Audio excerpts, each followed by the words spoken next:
상상 속에 존재하는 괴물, 그리고 신화나 전설로만 전해지는 존재. 여러분이 가장 좋아하고 재밌게 읽었던 동화나 소설 속의 괴물은 어떤 것인가요? 늑대인간이나 좀비, 여러가지 의견이 나오겠지만 저는 드라큘라였습니다. 만약 여러분이 드라큘라와 만나게 되면 어떻게 도망가야 하는지 알고 계신가요? 방법은 정말 간단합니다. 우선 집으로 도망치세요. 그리고 절대 드라큘라를 집 안으로 초대하지 않으면 됩니다. 드라큘라는 초대받지 않은 집에 들어가지 못하니까요.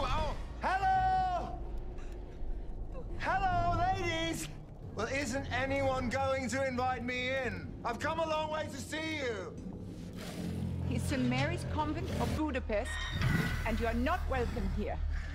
You are most specifically not invited in. One of them. That's all I need. If just one of your pretty little army beckons me in.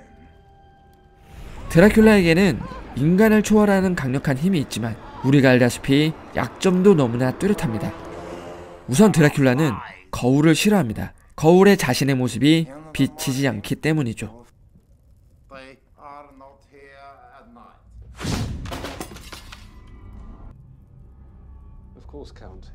그리고 마늘 냄새를 싫어하고 십자가를 두려워합니다.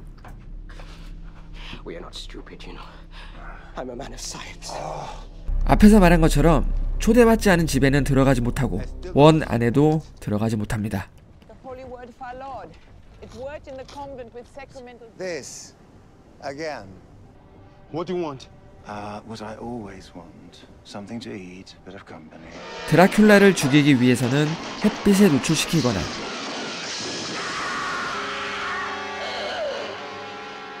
심장에 나무로 된 말뚝을 박아 넣으면 드라큘라를 죽일 수 있습니다.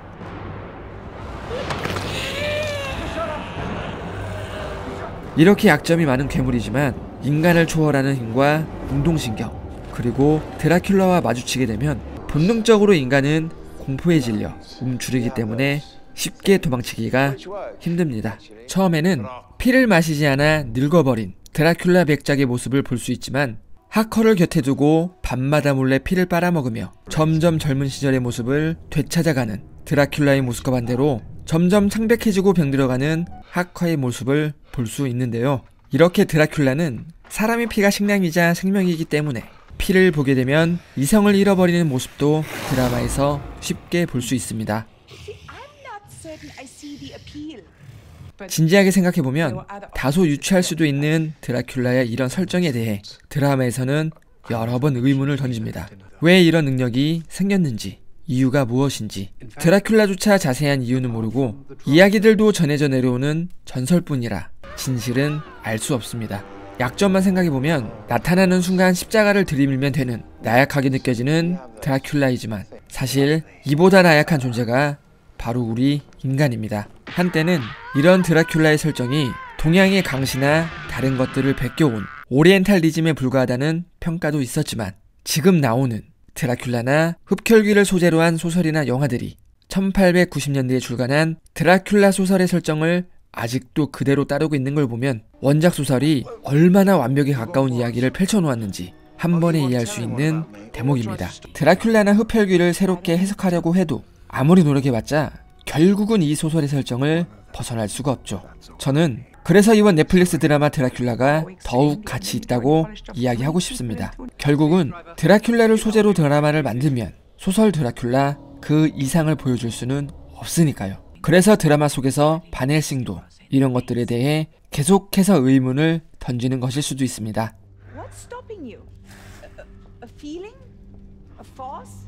Why do you need an invitation? You expect me to tell you? Oh, I don't even expect you to know. 이번에 소개해드린 작품은 넷플릭스 오리지널 드라마 드라큘라입니다. 이 작품은 영국의 BBC 채널과 넷플릭스가 공동 제작한 드라마로 브램 스토커의 소설 드라큘라를 영상화한 작품입니다. 영드답게 길지 않은 에피소드로 전개가 매우 빠르고 역시나 우리에게 잘 알려진 캐릭터 드라큘라를 현대적으로 재조명하면서 공포와 블랙 코미디의 조화를 잘 이루어낸 연출이 재미있게 나타나 있습니다. 특히나 드라큘라를 연기하신 클라이스 박님의 연기가 정말 인상적이었습니다. 예고편만 봤을 때는 다른 드라큘라 시리즈와는 다르게 치명적인 미남형 뱀파이어와는 다른 결을 하고 있어서 걱정이 되었는데 드라마를 보면 이 배역에 정말 어울리는 배우라는 걸 아실 겁니다. 덴마크 출신인 이 배우의 키가 194라고 하는데요. 드라마를 보시면 지금은 돌아가신 크리스토퍼 리가 떠오를 만큼 좋은 장면과 연기를 보여줍니다. 원작 소설에서 매우 중요했던 캐릭터를 이 드라마에서는 여성의 수녀로 각색을 했는데 이런 매력적인 캐릭터로 살릴 수 있다면 이렇게 성별을 바꾸는 거 찬성할 수밖에 없죠. 누가 뭐라 하겠습니까? 이분이 나올 때마다 재밌어 죽겠는데. 그리고 앞에서 살짝 이야기했지만 현재까지 나왔던 드라큘라나 뱀파이어를 소재로 한 작품들은 지금으로부터 100년 전에 나온 브램 스토커의 소설의 설정을 벗어나지 못합니다. 초대받지 못하면 집에 들어가지 못하고 마늘을 싫어하고 십자가를 무서워하고 말뚝과 햇빛, 이런 100년 전 소설의 설정을 아직도 따라가는 작품이 대부분이었습니다. 저는 그래서 이번 넷플릭스에서 해석한 드라큘라가 몇몇 분들에게는 호불호가 있을 수 있지만 이런 과감한 시도만큼은 칭찬을 해줘야 한다 생각합니다. 지금까지 아무도 도전하지 않았던 이런 현대적인 해석으로 앞으로 나올 다음 시즌에서 색다른 설정과 참신한 이야기가 충분히 나올 수 있으니까요. 그러니까 지금 영상을 보고 계신 여러분도 반드시 3편까지 보시고 넷플릭스가 이 드라마를 어떻게 해석했는지 직접 보고 판단해 보시기 바랍니다.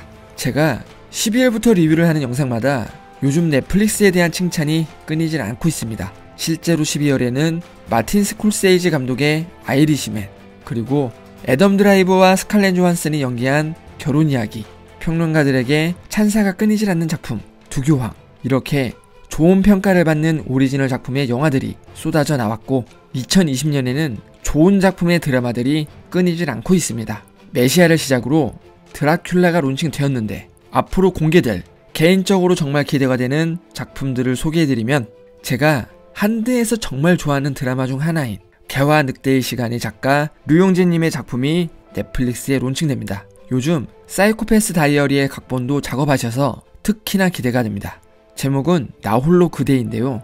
이 드라마는 외로운 여성이 언제나 자신의 편이 되어주는 인공지능 홀로를 만나게 되며 여러가지 사건이 벌어지는 내용이라고 합니다.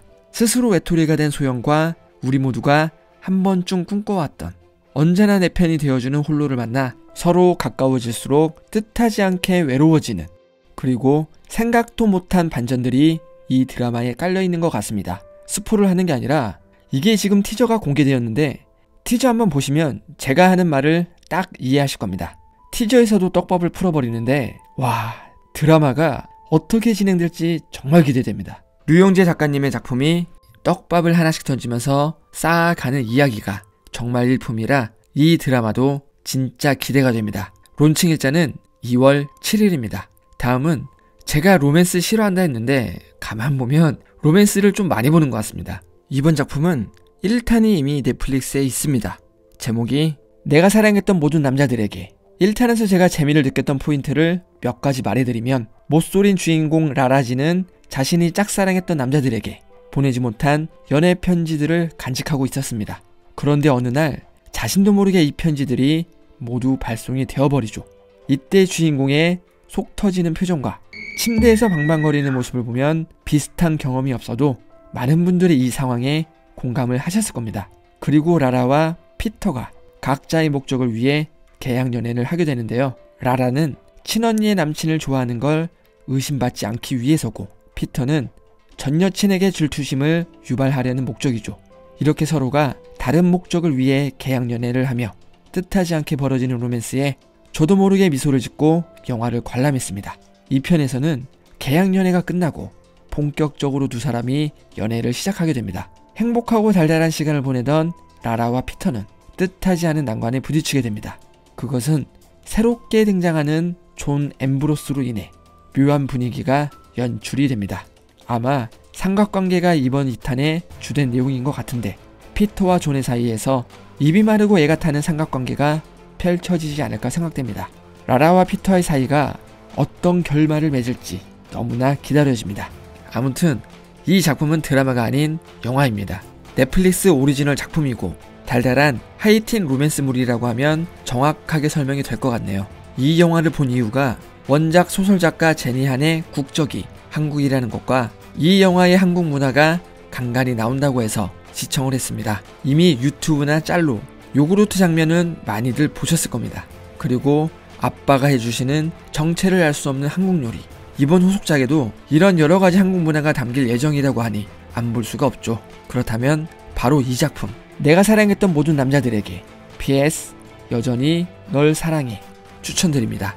드라마가 아닌 영화이니까 주말에 가볍게 보시면 될 것 같습니다. 론칭 날짜는 2월 12일입니다. 그리고 마지막은 킹덤 시즌2입니다. 제가 이렇게 지금까지 유튜브를 하게 만들어준 드라마이고 저만큼 킹덤을 반복 관람한 사람이 없다고 장담합니다. 그만큼 애정이 있고 장르가 저의 취향이고 기다리고 정말 기다리는 작품인데요. 이번 시즌2에서 우리가 주목해야 하는 점은 시즌1의 감독 김성훈 감독님은 시즌2의 1화까지만 연출을 하시고 2화부터는 영화 특별시민의 박인재 감독님이 연출을 맡았다고 합니다. 미드를 보면 에피소드마다 연출자가 다른 경우가 많습니다. 우리나라에는 거의 없는 일이지만 액션이 많이 들어간 에피소드는 액션을 잘 찍는 연출자가 연출하고 드라마 잘 찍는 분은 드라마 분량을 제작하는 이런 경우가 많으니까 이렇게 감독이 바뀐다고 걱정하실 필요는 없을 겁니다. 무엇보다 이미 시즌1에서 다들 느끼셨잖아요. 김은희 작가님이 대본을 쓰시는데 걱정할 필요가 없죠. 그리고 이 드라마가 시즌2로 끝날지 아니면 계속해서 나올지 정말 궁금합니다. 개인적으로 조선에서의 이야기만이 아닌 생사초가 중국으로까지 넓게 퍼지는 이야기와 과거 안현대감이 500의 군사로 3만의 대군을 물리치는 스핀오프 드라마도 정말 보고 싶은데요. 시리즈가 잘 나와서 시즌2가 끝이 아닌 정말 거대한 서사시의 시작이 되는 이야기였으면 좋겠습니다. 오리지널 영화도 그렇고 드라마도 그렇고 점점 퀄리티가 올라가고 있는 게 느껴지고 있습니다. 이렇게 재밌는 작품이 많을수록 영화 유튜버 분들은 2시간 영화 보고 리뷰를 작성하시는 것과 다르게 보통 8시간에서 10시간은 보고 리뷰를 해야 하는 게 드라마 리뷰어입니다. 상대적으로 시간이 오래 걸리는 건 사실이라 작품이 많아지면 힘든 건 사실이지만 그래도 보면서 작품이 재미있으면 리뷰를 작성하면서도 즐겁기 때문에 요즘 진짜 지루하지 않고 행복한 시간을 보내고 있는 것 같습니다. 지금처럼만 나와준다면 정말 좋겠습니다. 네, 오늘 영상은 여기까지입니다. 오늘은 넷플릭스 1분기 화제작 드라마를 알아보았고요. 이 드라마들은 모두 넷플릭스에서만 관람할 수 있다는 거 잊지 마시길 바랍니다. 영상이 재미있으셨다면 구독과 좋아요 부탁드립니다. 다음에 더 좋은 영상으로 찾아뵙겠습니다. 감사합니다.